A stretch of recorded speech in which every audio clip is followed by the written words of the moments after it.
కూలగొట్టడం సరే, కట్టేటప్పుడు ఏం చేశారు? నీరు, ఇసుక, సిమెంట్, ఇనుము మాటేంటి? నాశనమవుతున్న ఖనిజ సంపద, కూల్చివేతల పాలవుతున్న కోట్ల రూపాయలు. అధికారులపై చర్యలకు ప్రజల డిమాండ్. కట్టడాలలో ఆసుపత్రులు, స్కూళ్లు పెట్టాలి, సామాజికవాదుల సూచన. అక్రమ కట్టడాల కూల్చివేత బాగానే ఉంది, కానీ అంత పెద్ద పెద్ద భవంతులు కట్టేంత వరకు సంబంధిత అధికారులు ఏం చేశారు అనేది ఇప్పుడు ఉత్పన్నమవుతున్న అతిపెద్ద ప్రశ్న.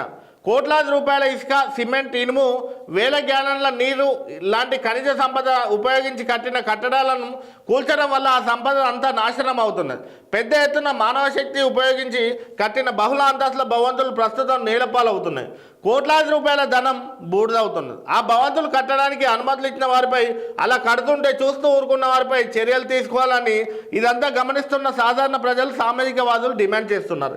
ఇక ఈ భవనాలను కూల్చకుండా, నేలపాలు చేయకుండా ప్రభుత్వమే స్వాధీనం చేసుకోవాలని, ప్రభుత్వ కార్యాలయాలను కానీ, ఆసుపత్రులను కానీ, పాఠశాలను కానీ నిర్వహించాలని డిమాండ్ సైతం వినిపిస్తున్నాయి. దుస్స శివప్రసాద్, స్టేట్ బ్యూరో నినాదం. రాత్రికి రాత్రి కట్టారా?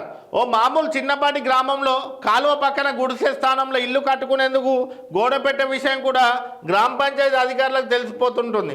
ఏమాత్రం అక్రమం జరిగినట్లు అనిపించినా వెంటనే వచ్చి కలుస్తుంటారు. ఇది అందరు తెలిసిన విషయం. అలాంటిది హైదరాబాద్ లాంటి మెగా సిటీలో ఒక్కో గజం ₹1,00,00,000 కూడా పలికే ప్రస్తుత పరిస్థితులలో ఇంతింత భారీ అంతస్తుల భవనాలు కడుతుంటే సంబంధిత అధికారులు కనబడలేదా? ఇంత పెద్ద భవనాలు కూల్చడంతో ఖనిజ సంపద నష్టం జరుగుతుందని, కూల్చివేత పాలవుతున్న కోట్ల రూపాయల అధికారులపై చర్యలు అయితే అప్పుడు ఎవరైతే ఈ అక్రమ నిర్మాణాలపై చర్యలు తీసుకుంటే ఈరోజు ఇంత పెద్ద భవనాల నిర్మాణం జరిగేటి కావు.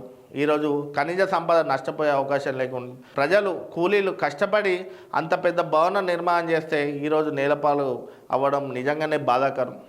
ఇలాంటి భవనాలు, అక్రమ నిర్మాణాలు ప్రభుత్వ భూములు కట్టినప్పుడు వాస్తవానికి ఆ భవనాలు కూల్చకుండా ప్రభుత్వ కార్యాలయాలకో, పాఠశాలలకో, లేకపోతే ఇతర అవసరాల నిమిత్తం వాడుకుంటే బాగుంటుందని అందరి ఆలోచన ఉండే. దానికి సంబంధించి ఈరోజు దుస్స శివప్రసాద్ అన్న ప్రత్యేక ఆర్టికల్ కూడా ఇవ్వడం జరిగింది. అయితే చెరువులు, కుంటలు, వాగుళ్లలో కట్టిన బిల్డింగ్లను హైడ్రాపేట కూల్చితే బాగానే ఉంది.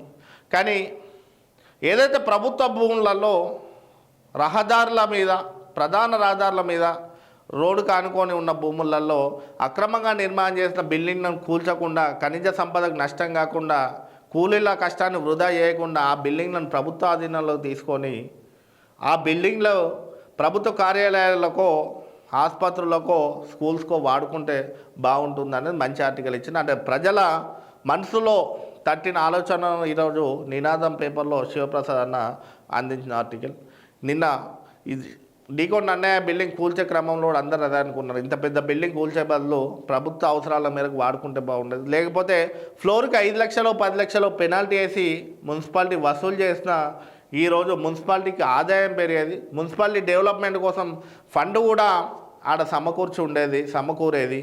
ఈరోజు అంత పెద్ద బిల్డింగ్ నేలమట్టడం చేయడంతో అంటే ప్రభుత్వ భూమి మిగిలింది తప్ప మున్సిపాలిటీకి వచ్చిన లాభం కూడా లేదు. కాబట్టి అదే ఆ ఫ్లోర్కి 5 లక్షలు 10 లక్షలు మున్సిపాలిటీ రేట్ ప్రకారం, వాల్యూ ప్రకారం ఇంత పెనాల్టీ వేస్తుంటే, పెనాల్టీ వసూలు చేస్తుంటే మున్సిపాలిటీ కూడా కొంత ఫండ్ అనేది సమకూరేది. మున్సిపాలిటీ అవసరాలకు, మున్సిపాలిటీ డెవలప్మెంట్ కూడా ఆ ఫండ్ ఉండేది.